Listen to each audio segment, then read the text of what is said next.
The director of a local condo association is providing some suggestions on how to move forward with addressing the homeless population living along McVicar Creek.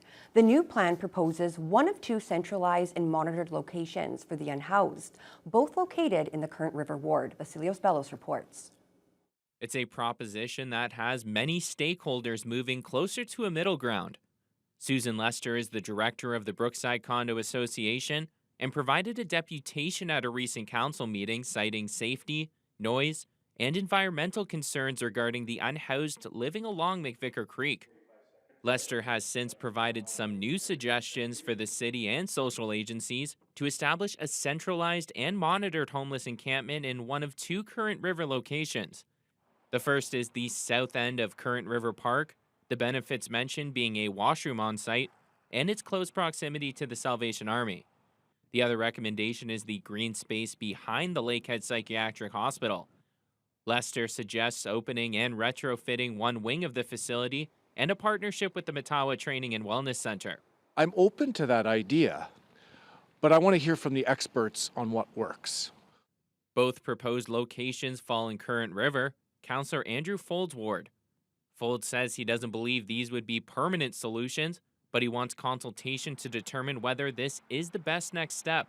Moving them from one green space to another green space, I'm not sure that's solving the problem. And again, I guess what I really want to do is I want to hear from the experts and what their recommendations are. And I'm open-minded to those recommendations. After the initial deputation, the executive director of Elevate NWO, Holly Govan, whose organization supports the homeless living along McVicar Creek, was critical of the suggestions. It's really shifted the focus away from these people being a problem and vilifying them. Govan was excited to hear this new proposal, believing it's a step in the right direction for all stakeholders.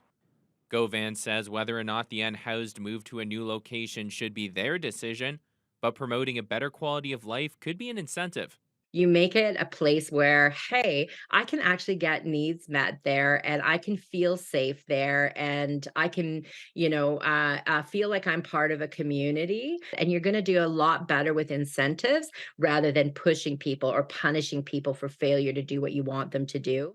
While the proposal mentioned two local organizations near the suggested sites possibly providing assistance, there's currently no commitments.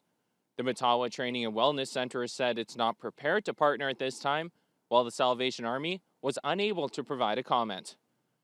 Vasilios Bellos, TBT News.